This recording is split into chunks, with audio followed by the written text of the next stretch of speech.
Madam Speaker, I have a few questions for my colleagues. What if our foreign policy of the past century is deeply flawed and has not served our national security interests? What if we wake up one day and realize that the terrorist threat is a predictable consequence of our meddling in the affairs of others and has nothing to do with us being free and prosperous?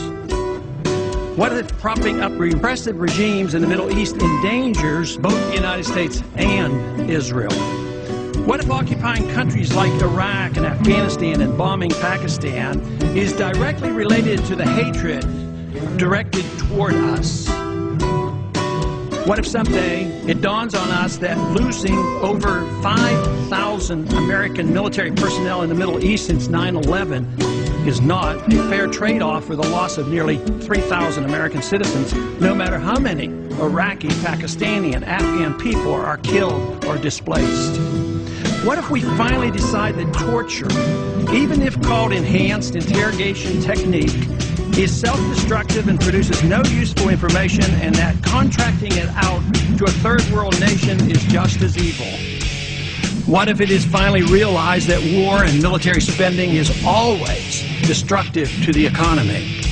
What if all wartime spending is paid for through the deceitful and evil process of inflating and borrowing? What if we finally see that wartime conditions always undermine personal liberty? What if conservatives who preach small government wake up and realize that our interventionist foreign policy provides the greatest incentive to expand the government?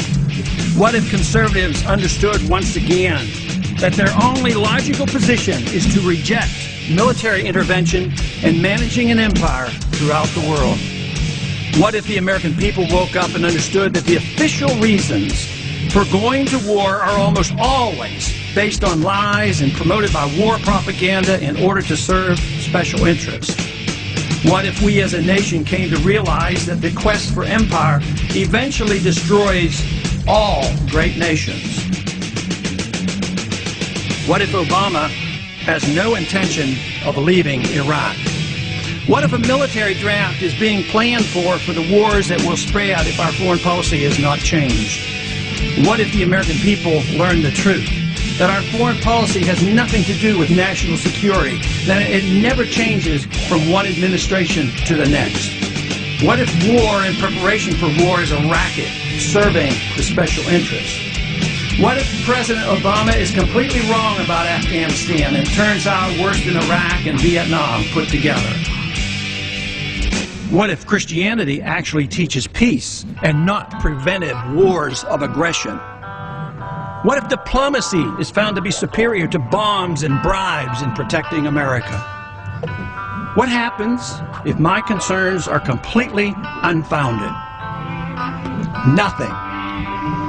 But what happens if my concerns are justified and ignored? Nothing good. And I yield back the balance of my time.